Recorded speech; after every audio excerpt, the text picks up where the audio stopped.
City of Rochester's Hispanic Heritage Committee is bringing together a number of local organizations to host a citywide benefit to assist residents of Puerto Rico and other Caribbean islands devastated by recent natural disasters. The ROCRelief event was created by committee member and local radio personality Ray Mayoliz and community activist Rose Mary Villarrubia-Izzo.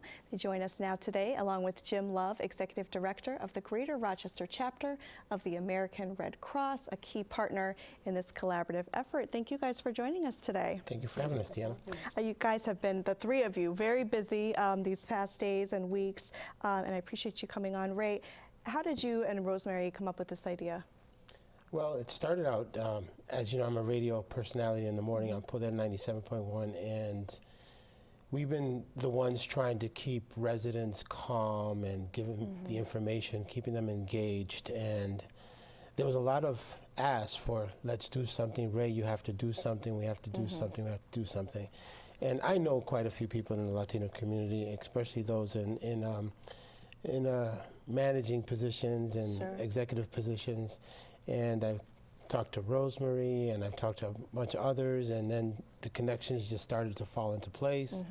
And one thing led to another, and ROCRelief was created like literally in a day and a half to 2 days of just phone calls and sitting down and having conversations. You know, had a conversation with members from the City of Rochester, from different departments, and they all were on board and said, yes, we have to do something. And here we are today with many collaborative partners, fun-filled day of events. We've got Donation Alley already ready to accept donations. We've got the American Red Cross, as you know, they were a big help this week. Absolutely. And last week, you know, recouping funds, and we did a phone-a-thon, and so far, Rochester has answered the call. We have answered the call, and we continue to do so. And Rosemary, you come from a long line of community activists and wear many hats. In fact, you're also on the board of the Red Cross. So this one was very near and dear to your heart. It really was. And I've worked with American Red Cross as a volunteer for 31 years. And there's been other hurricanes, like Hugo hit Puerto Rico, Andrew, George. And when we talk about them, never at this level. But it hit home. Everyone hits home, but this one is just devastating, and it's very difficult. My parents, my entire family lives in Puerto Rico. All my aunts, my uncles, all my cousins, and not even being able to connect.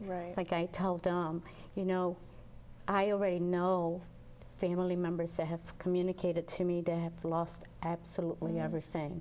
So it takes it to a level that, you know, you have to step up as a community, and we're here, and we can't help physically down there right now, but what we can get done here, we must.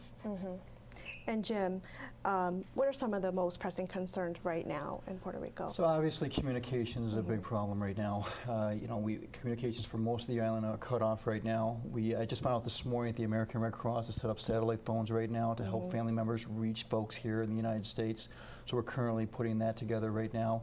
The infrastructure is badly damaged, so our role right now is to make sure that we can get enough relief onto the island, get it transported, with the military personnel across the island, and again, provide, we've got shelters set up with the government right now. There's 178 shelters right now set up. About 13 or 14,000 people are in those shelters right now. Volunteers are being airlifted with the military out of Atlanta into the affected area. We're going to be there a long time. I think that's the bottom line. And relief support's being generated across the country, right here in Rochester, and really everywhere to support their needs in Puerto Rico. And Ray mentioned the telethon, which all of you took part in. How did that go? What was it went very well. We raised a little over $100,000 for the Hurricane Maria relief efforts, and this is on top of just raising about $200,000 for Hurricane Harvey just 3 weeks ago. So, as Ray said, you know, the Rochester community has a history of stepping up here when times are tough or there's a need, and I just can't help but again thank the entire community for what they've done here from a relief standpoint. And the event takes place on Saturday, October 7th at Parcel 5 downtown. We're excited for the location. again, it's going to be a show wagon set up, numerous band members coming. An international recording artist has agreed to come for free and perform poetry. The school district has agreed to provide some students coming with some arts and crafts. It's going to just be an amazing event. You know, it does fall between Hispanic Heritage Month, so this is really near and dear to not just all of us, but it's during a time where we're celebrating our culture. And what better way than to give back and to recover funds and donations to send back to the islands in the Caribbean during Hispanic Heritage Month. So this was an event that was not planned. This came together very quickly. It was added on to an events calendar, and I got to give kudos to the Hispanic Heritage Committee for putting this on and helping us and being there and volunteering and getting the word out. Rose Mary, what sort of things will you be collecting at the event? You know, just like the governor, the list is very important, from water to medical goods to hygiene products to diapers. Those are things that are very much needed, and we'll be collecting them. And you know, it's such a collaboration, I have to say, because we have volunteered, Penske has volunteered a truck that will get all the equipment, and we have volunteers that are stepping up to do the man work because it's going to take work as people are bringing cases of water or whatever it is. You know, we need volunteers, and that will all be filled up and then taken down to Miami, where from Miami it will be taken to the island. And Ray says very nicely, you know, Royal Caribbean has volunteered to take the supplies down to the island. That's wonderful. Yes. What will the Red Cross's function be at the ROCRelief event? So really, we're going to be there collecting donations, obviously, for this. We'll have volunteers down there to really say thank you to the Rochester community for their stepping up as they've done before. And then once we receive those funds, again, we'll be able to buy supplies that we need down there for the relief efforts for both Puerto Rico and the Caribbean, obviously. Right. And you mentioned that Rochester volunteers have already been deployed to Puerto Rico. Are people calling you asking, how can I volunteer? What's the situation with that? Yes. They are, absolutely. You know, and we have a process to get volunteers through. But I think there's training involved. There is. Probably for most folks, if they want to volunteer, they can go to our website, which is www.redcross.org. They can fill out an online application, initiate a background check, and then from there we'll bring some folks in and do some training. I will say that this response is really, it's what we call a hardship response. Volunteers that go down to Puerto Rico are going to understand that they're going to be potentially sleeping on floors. There's not a lot of food. There's not a lot of water. You know, if you have a physical or any kind of illness, you're not going to be able to go, because this really is going to be a hardship type of deployment. And it's going to take some really special folks to go down there. If people can't make it to the event, are there other drop-off points in the city? I know Rochester firehouses are collecting. Yes, so there's actually quite a few different events going on and different entities that are accepting donations. And our interval is really huge right now. That is taking medical supplies, supplies, deodorants, you know, things of that nature. So a lot of medical things. You've got Salvation Army accepting things, American Red Cross, you know, taking donations. The firehouses, of course, are all now location.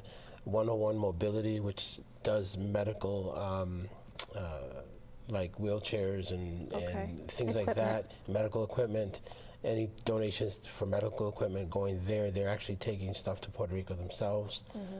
So it's just a huge effort all over the Monroe County. It's huge. Wonderful. I've heard, you know, from a lot of friends and family that family members from Puerto Rico, you know, will be expecting to come to Rochester. That is correct. How is Rochester preparing for that? So we were having that conversation just a little while ago because we, you know, trying to figure out some type of idea right now. In my head, I'm calling it a stock room.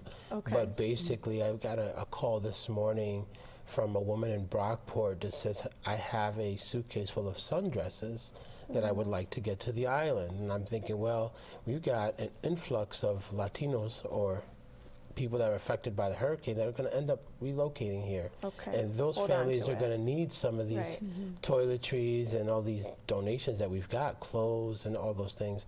Maybe we can't send everything out there, but at least keep an influx of items that we'll be able to help those families with.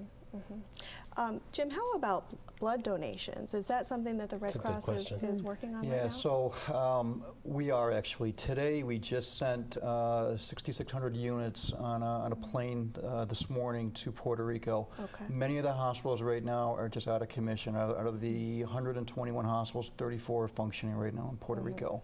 That obviously puts a strain on the blood supplies Right. on the island. So again, we just shipped out 6,600 units. We are doing blood drives throughout the area, so if folks are interested in donating blood, I would absolutely encourage folks to do that, because we're going to continue to support those hospitals as this disaster continues to unfold.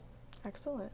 Thank you guys so much for coming on today. Thank you for having us. Again, the ROCRelief benefit runs from 10 a.m. to 6 p.m. on Saturday, October 7th at Parcel 5 downtown. That's at the corner of East Main and Cortlandt Street. You won't miss it. It's a big event. You can call 311 or visit cityofrochester.gov for more information.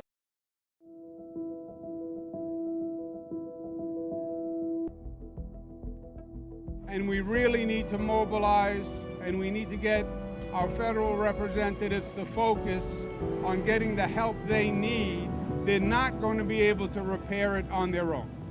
They're going to need help, and they deserve help, and they deserve it quickly. For all they've gone through, the resilience of the people of Puerto Rico is astonishing. How do we get back up? How do we rebuild Puerto Rico? And how do we rebuild Puerto Rico so it's better than ever before? You're not alone. You have friends. The connection with New York is very, very strong. And they will have a Puerto Rico that's better than ever before.